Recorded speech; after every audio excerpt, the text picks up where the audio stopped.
Hello mga kailaw, welcome to my mini vlog. Pupunta muna ako mga kailaw sa school ng aking anak na panganay dahil siya ay paparangalan ng kanyang guro mga kailaw. At naglakad nga lang kami ng anak ko mga kailaw papunta sa school niya.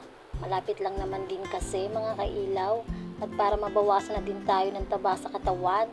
Diyos!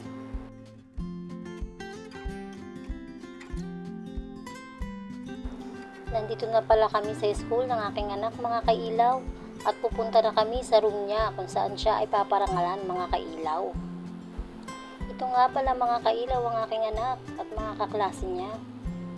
Dumating na din pala ang kailang guro mga kailaw at tara na mga kailaw, pumasok na tayo.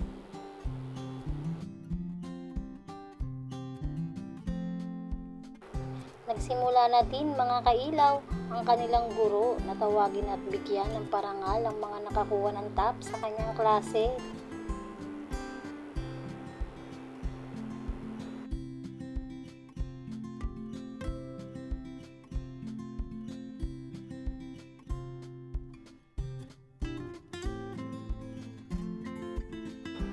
At waiting nga lang ako dito mga kailaw kung pang ilang top tatawagin ng aking anak ng kanyang guro.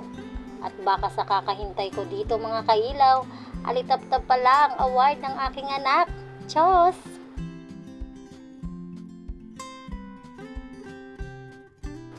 At ito na nga mga kailaw, top 2 ang aking anak sa kanilang klase.